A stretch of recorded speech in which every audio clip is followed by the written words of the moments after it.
Hello बच्चों, good morning. बढ़िया, चलो शाबाश, बहुत बढ़िया। शुरू करें। आज का टॉपिक है करंट इलेक्ट्रिसिटी। बच्चों, करंट इलेक्ट्रिसिटी की शुरुआत होने का मतलब है कि इलेक्ट्रोस्टैटिक्स कंप्लीट हो गया है। इलेक्ट्रोस्टैटिक का मतलब जहां चार्जेस आपके स्टैटिक पोजीशन में हैं। अब हम जितने भी बात करेंगे वो ये बात करेंगे कि चार्ज अब मोशन में है, चार्ज मूव कर रहे हैं। हमने पहले दो टॉपिक पढ़े, उनमें सिंपल सा कंसेप्ट था कि चार्ज कैसे है, स्टैटिक पोजीशन में है। अब हम जो पढ़ने वाले हैं कि चार्ज मूवमेंट में है। तो करंट इलेक्ट्रिसिटी शुरू करते हैं। किताब आपके पास हो या ना हो, पर कॉपी और पेन लेकर आप हो जाएंगे तैयार। शुरू करते हैं करंट इलेक्ट्रिसिटी। हेडिंग डालो बच्चों, करंट इलेक्ट्रिसिटी। करंट इलेक्ट्रिसिटी का बहुत ही बेसिक्स पढ़ेंगे आज हम। करंट इलेक्ट्रिसिटी क्लास 12 के लिए बात शुरू करते हैं बच्चों। हमने पढ़ा था जब चार्ज रेस्ट पे थे, कहां पर थे, रेस्ट पे थे, तो क्या पढ़ा हमने, इलेक्ट्रोस्टैटिक्स में चार्ज रेस्ट पर थे। अब चार्ज कैसे है बच्चों, एट मोशन, या मैं सिंपल लिखूं इन मोशन। अब मोशन में है चार्ज, तो मोशन दो तरह से हो सकती है। पहला, जब आपकी वेलोसिटी कांस्टेंट हो। कैसी हो, वेलोसिटी कांस्टेंट हो। जब वेलोसिटी कांस्टेंट हो तो हम कहेंगे ये चैप्टर किसका है, करंट इलेक्ट्रिसिटी का है। किसका है बच्चों, करंट इलेक्ट्रिसिटी का है, जो कि हम पढ़ने वाले हैं आज का दिन। अगर ये वेलोसिटी कांस्टेंट नहीं होकर वेलोसिटी वेरिएबल हो, वेलोसिटी कैसी हो, वेरिएबल हो, इसका मतलब वहां पर एक्सीलरेटेड मोशन है। वेलोसिटी वेरी कर रही है, इसका मतलब वहां पर एक्सीलरेटेड मोशन है, एक्सीलरेट हो रहे हैं चार्जेस। तो इस सिचुएशन में हम पढ़ेंगे इलेक्ट्रोमैग्नेटिज्म।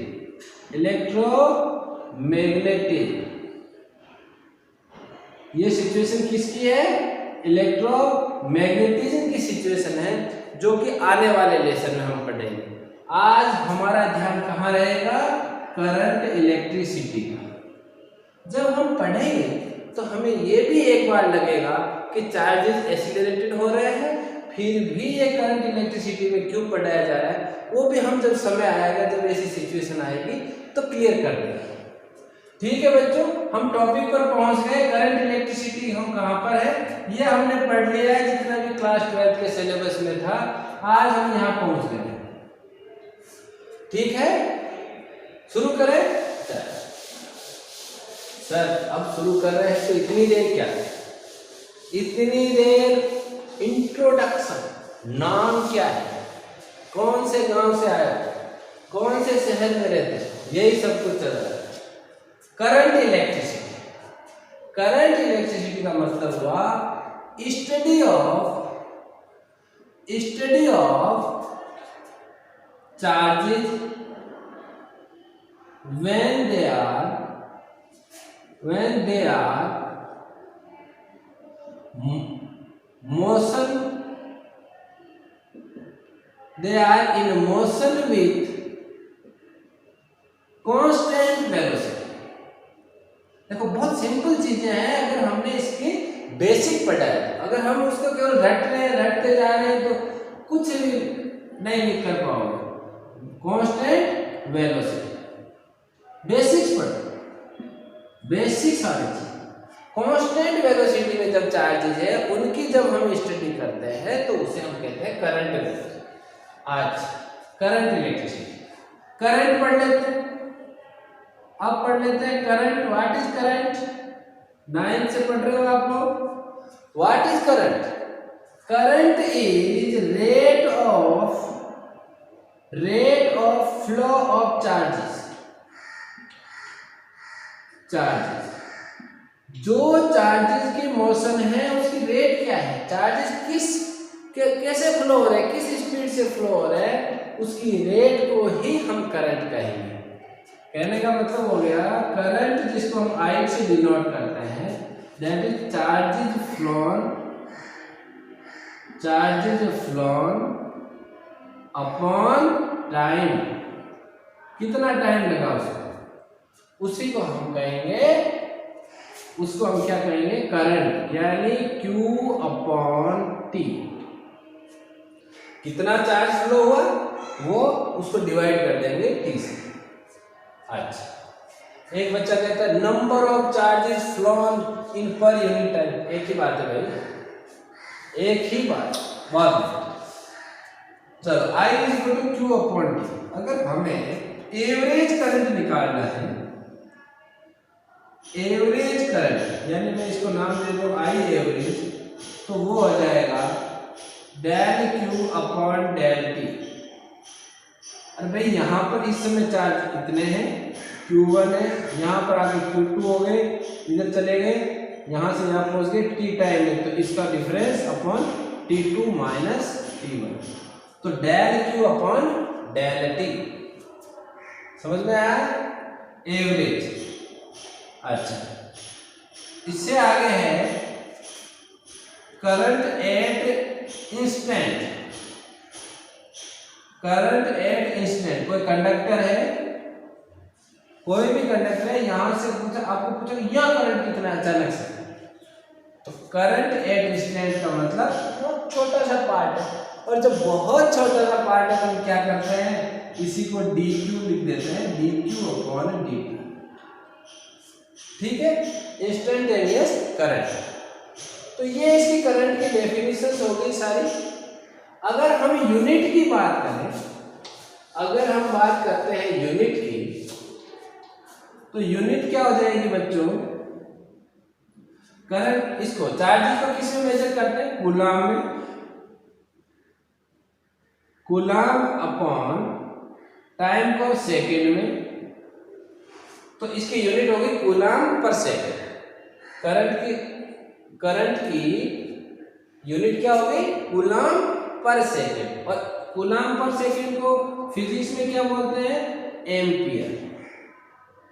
एक कूलाम चार्ज अगर 1 सेकेंड में फ्लो होता है तो उसे 1 एम्पियर कहते हैं, तो यूनिट आ गई एम्पियर। समझ में आ गया, यूनिट हो गई, ये हो गई। अब बात करते हैं कि ये स्केलर क्वांटिटी है या वेक्टर क्वांटिटी है। चलो, तो बच्चों पहले देखते हैं कि ये स्केलर है या वेक्टर है। देखो बच्चों, करंट जो है, इसके अंदर करंट है, पहले लिख लो, करंट जो है वो कैसी है, करंट है magnitude and direction both. Current की दोनों होती है, डायरेक्शन भी होती है, मैग्नीट्यूड भी होता है। यानी करंट की ये डायरेक्शन है, इस साइड में करंट फ्लो हो रहा है इस कंडक्टर में, तो आपको ये पता चल गया कि इसकी डायरेक्शन में कितना करंट फ्लो हो रहा है, ये भी आप फाइंड आउट कर सकते हैं। कहने का मतलब यहाँ पर मैग्नीट्यूड भी है और डायरेक्शन भी, तो ये होनी चाहिए, वेक्टर होनी चाहिए, पर ऐसा नहीं होता है, पर ऐसा नहीं होता है ये, फिर भी इसको हम स्केलर ही काउंट करते हैं। क्यों? क्योंकि इसकी जो डायरेक्शन होती है उसका इसके ऊपर कोई इफेक्ट नहीं आता। कैसे नहीं आता, थोड़ा सा अपन डिटेल में एक्सप्लेन करते हैं, थोड़ा सा समझ लो, 2 मिनट में आपको समझ में आ जाएगा कि मैग्नीट्यूड और डायरेक्शन होने के बावजूद ये करंट वेक्टर क्वांटिटी क्यों नहीं है, ये हमें पता होना चाहिए। देखो बच्चों, जैसे मान लो यहाँ से 2 एम्पीयर करंट है और एक और है जहां से करंट की डायरेक्शन यही है, यहाँ से 3 एम्पीयर है। वेक्टर अगर ये होता तो लॉज क्या कहते हैं कि इसकी डायरेक्शन ये होनी चाहिए, ये होनी चाहिए कि नहीं होनी चाहिए, इसका रिजल्टेंट की डायरेक्शन। और यहां पर क्या आएगा, इसका वेक्टर सम आएगा। कैसा सम आएगा? वेक्टर सम आएगा। तो इसका मतलब ये हुआ कि यहाँ की जो मैग्नीट्यूड है कुछ डिफरेंट होना चाहिए, बिकॉज जो एंगल है इन दोनों के बीच से इसका इफेक्ट होना चाहिए। वेक्टर आपने पढ़े law of parallelogram, law of vectors. तो इसके अंदर जब हम यहाँ पर कुछ ऐसी वैल्यू आनी चाहिए जो इसका सम नहीं हो, बट ऐसा नहीं होता है, ऐसा नहीं होता है। इसके बाद ये होता है सीधा एल्जेब्रिक सम 5 एम्पीयर, 3 इधर से आया 2 इधर से आया, जुड़कर 5 एम्पीयर हो गए। समझ गए? 3 इधर से आया 2 इधर से आया, 5 एम्पीयर। ये जैसे यहाँ से 5 एम्पीयर करंट आ रहा है, अगर यहाँ 2 जगह मैंने बांट दिया, यहाँ मुझे पता चल गया कि 2 एम्पीयर, तो यहाँ ऑटोमेटिकली 3 एम्पीयर हो जाएगा, यानी इसको बांट देता है। और कैसे बांटता है? एल्जेब्रिक सम, नो नहीं कि वेक्टर सम। इसका मतलब ये हुआ कि ये मैग्नीट्यूड और डायरेक्शन दोनों होने के बावजूद क्या होता है? It does not follow the rules of vector, like parallelogram,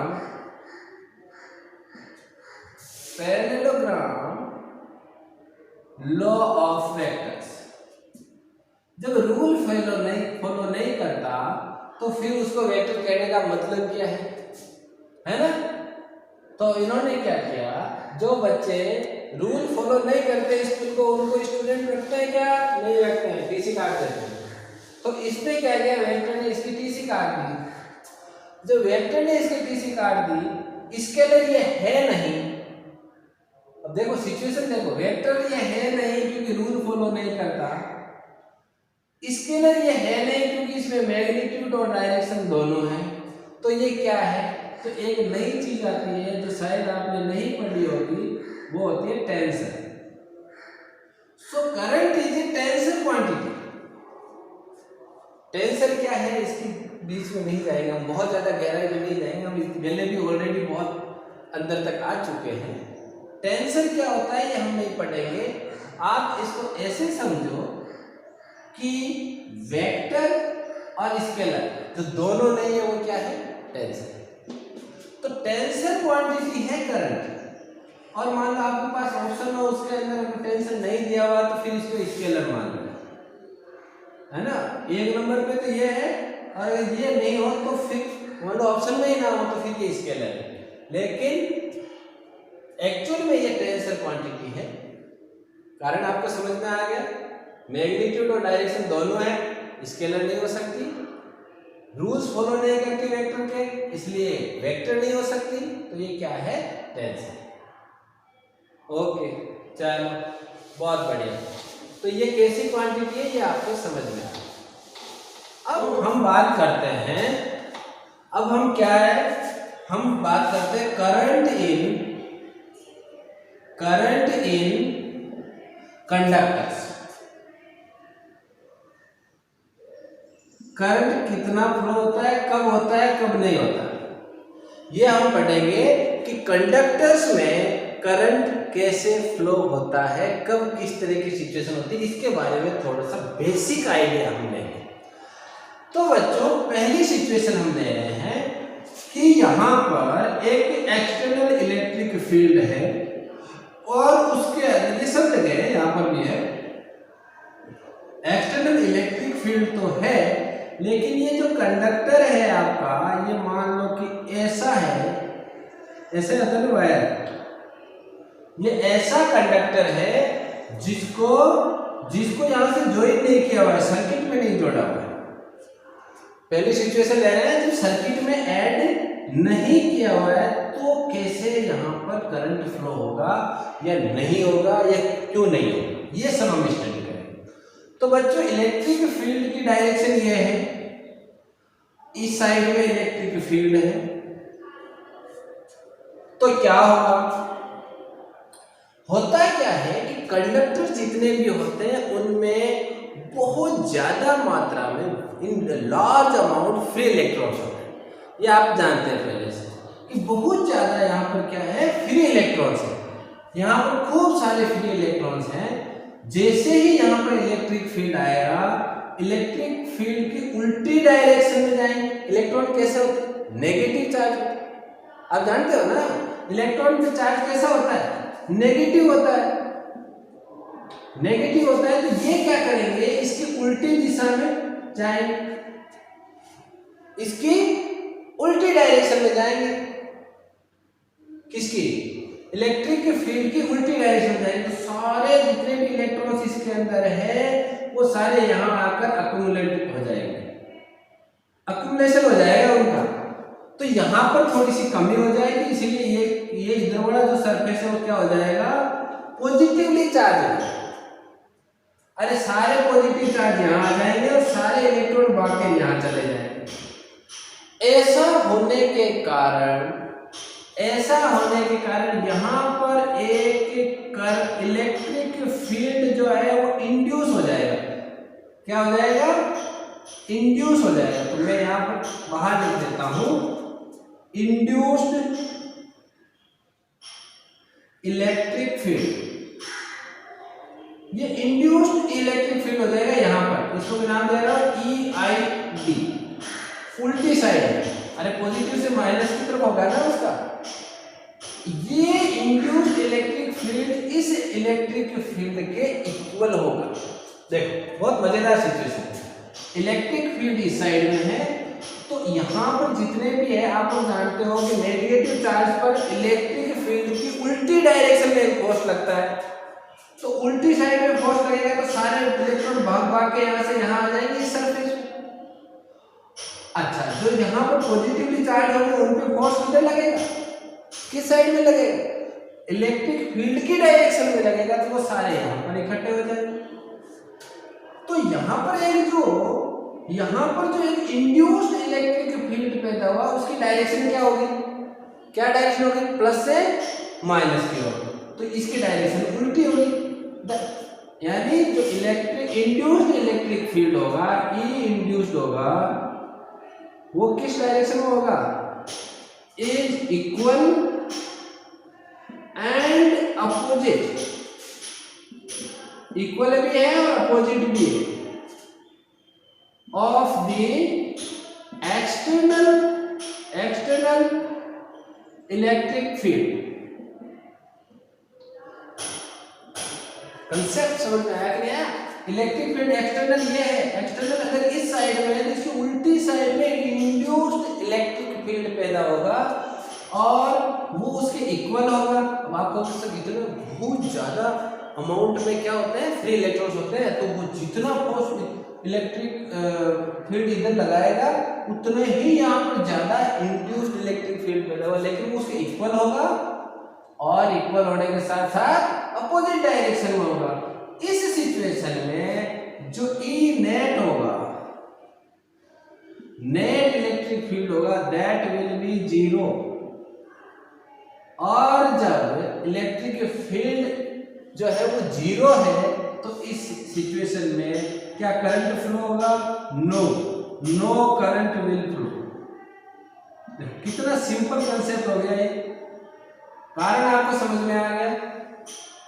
Due to accumulation of charges on the surface of conductor, there will be an induced electric field, and that induced electric field will be equal and opposite to the external electric field. That's why the net electric field is 0. No current will flow. Okay, in the conductor. तो conductor में कोई flow नहीं होगा, charges ही flow नहीं होगा। अच्छा, आपको इधर जा कैसे, ऐसे कैसे जा रहे हैं? क्या वो पहले से ही फ्री थे? क्या वो उस एटम में बंधे हुए नहीं थे? ये भी एक बहुत अच्छा क्वेश्चन बन सकता है। तो बच्चों इसमें क्या होता है कि कंडक्टर में बहुत ज्यादा अमाउंट में, मैंने आपको बताया कि फ्री इलेक्ट्रॉन्स होते हैं, और जो थर्मल एनर्जी होती है, बाहर के जो टेम्परेचर या हीट की वजह से कुछ भी यहाँ पर जो इस तरह की थर्मल एनर्जी होती है, उसकी वजह से ये यहाँ पर ऐसे भागते रहते हैं, ऐसे ऐसे भागते रहते हैं। इनकी मोशन रैंडम होती है। इनकी मोशन कैसी होती है? Random motion. ये हम आगे पढ़ेंगे तो ड्रिफ्ट वेलोसिटी, और ये स्पीड भी इनकी कम नहीं होती है, 10⁵ मीटर पर सेकंड के आसपास होती है, काफी तेजी से भागते हैं। लेकिन हम ये सब ड्रिफ्ट वेलोसिटी पढ़ेंगे। अभी आपको ये क्लियर हो गया है, इसी कंसेप्ट को भी हम उठाएंगे। क्लियर हो गया? चलो शुरू करें हम अगला।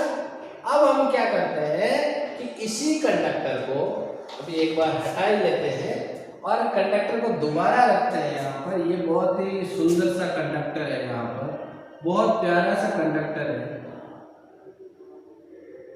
अब क्या हुआ, अब की बार जब हमने इलेक्ट्रिक फील्ड लगाया तो इसको कनेक्ट कर दिया किसी सेल से,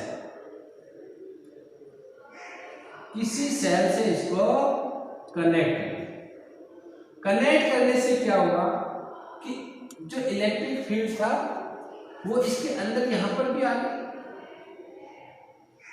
यहां पर भी पैदा हो गया एक्सटर्नल इलेक्ट्रिक फील्ड। हुआ कि नहीं हुआ? तो क्या होगा, बाई कनेक्टिंग, या इसको डिटेल में लिखे तो when we connect the conductor in a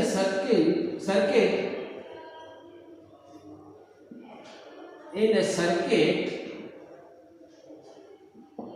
जब हम इसको कनेक्ट कर देंगे एक सर्किट में तो क्या होगा, द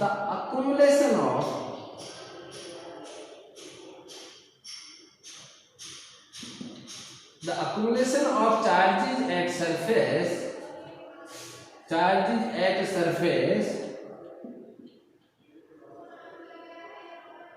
will stop immediately.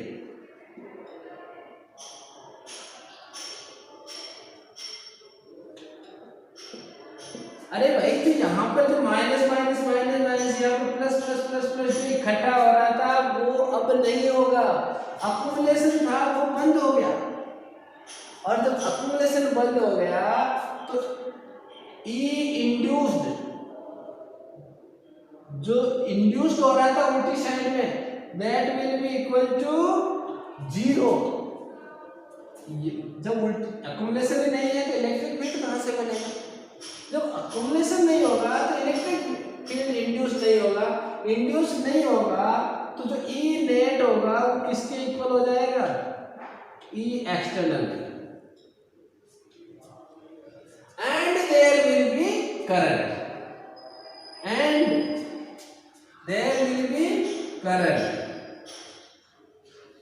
अरे भाई इलेक्ट्रिक फील्ड हो गया ना, एक्सटर्नल जो इलेक्ट्रिक फील्ड हो पूरा पूरा अप्लाई हो गया। There will be current